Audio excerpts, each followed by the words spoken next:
book in his room of every possible religion. His potpourri of books to this day are pretty mind-blowing.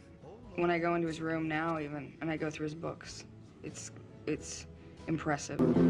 He felt that he could do so much more with his talent. When he saw all the people that he had coming to his concerts, and he knew that he touched them, but he never really knew what he was to do with it. And friends just can't. What did God want you to use this for? He had so many people as his following that he felt that what could he give back that was of importance, that could be heard, that could somehow help. Oh, like a bridge over troubled water. And I do believe that he thought at one time that it was to be a preacher. Thunder and lightning and hailing, one of those huge storms. And Elvis says, man, I'm sick of this. We couldn't even see our hands in front of our faces. And he said, I'll take care of it. So he rolls back the sunroof. The rain is coming in on us and everything. He took his hands and he went like this. And as God is my witness, the only reason I believe it is because I was there. He went like this, and it was like the whole thing split down the middle. Pouring down rain on one side, pouring down rain on the other side, and it looked like the yellow brick road in the middle. Sunbeams on the road all the way down the middle. To us. You never stood in that man's shoes. I think he thought he possibly had a religious calling, that all this was going to lead to some type of way he could make mankind a little better. I need all the help I can get. I know that he loved what he did, and he did it to make other people happy. I suppose the most important thing in a person's life is happiness. I mean, not worldly things, because, gee whiz, I mean, you can have cars, you can have money, you can have a fabulous home, you can have everything. If you're not happy, what have you got?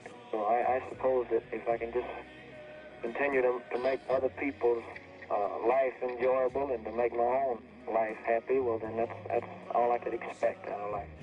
So much admiration, so much going on all the time that it was probably somewhat therapeutic for him to shoot back out and, you know, help to do stuff for people. It helps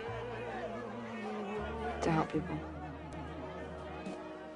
I believe my own thing, just from knowing him, is that his spirit came through in the music, and so that's kind of what permeated whatever he did, and it would touch other spirits, and it's sort of on a different level.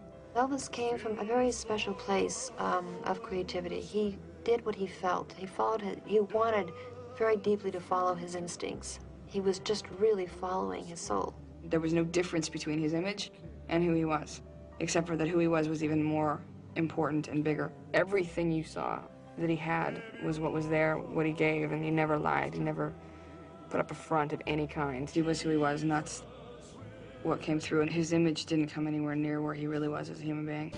Elvis embodied it all. He was the man. He was it. He had everything. He had the looks. He had the talent. He was music. When he came on the scene, he created an impulse that's being felt today. This is a man who contributed so much to our culture, to our history, to his audience. He only wanted to do good work. I remember one time we were talking, and he was telling me about his mother. He used to question her about his twin brother, Jesse Guerin. And she said to him, Elvis, God took your twin brother back home to heaven, and someday we'll all be together again. And Elvis said to me, Lawrence, I believe that. We're all going home someday. I'm going to be with my twin brother again.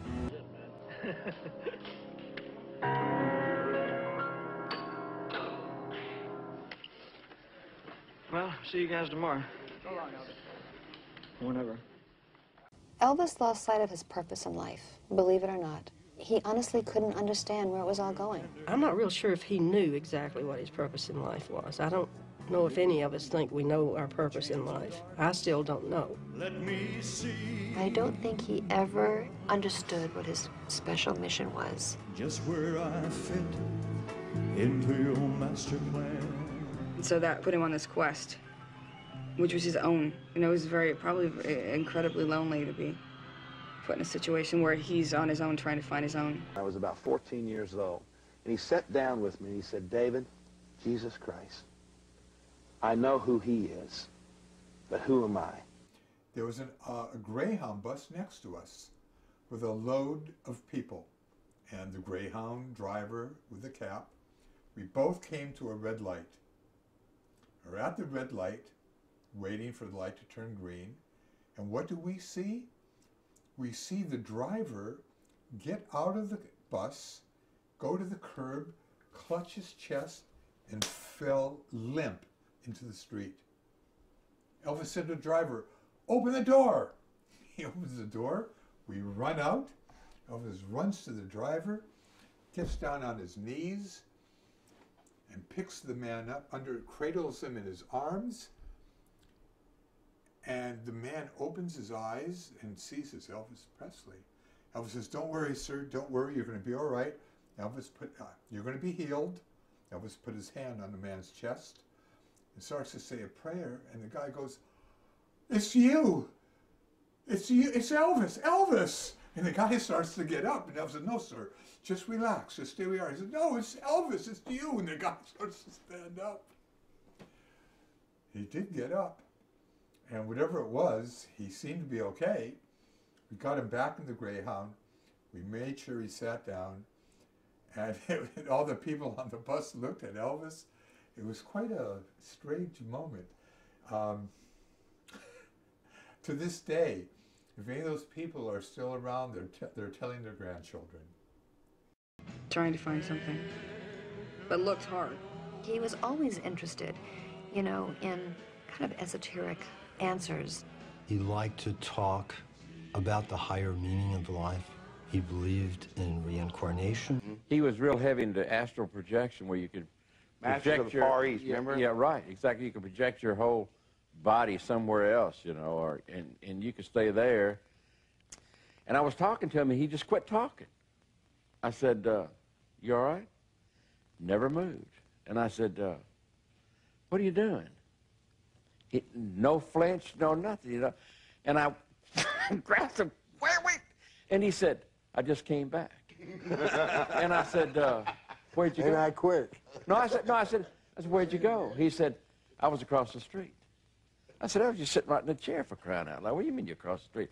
"I was in an astral projection, and I just came back." And I got up and went in the kitchen, poured me a beer, and just walked out in the front yard and sat down. Man, it rattled me so bad. So what did this mean to Elvis's group and the guys who were very concerned about this guy, this hairdresser, bringing Elvis books, and they hang out together for a couple hours every day? What's going on? I'm sure if the tabloids or something would have got a hold of it, boy, they would have had a field day. This guy was a sophisticated thinker. The different ranges of which he went, you know, the different spheres of religion versus spirituality versus philosophies, and every type, every possibility. When Elvis got involved with anything, he didn't do it in a small way. He did it in a very big way. Somebody said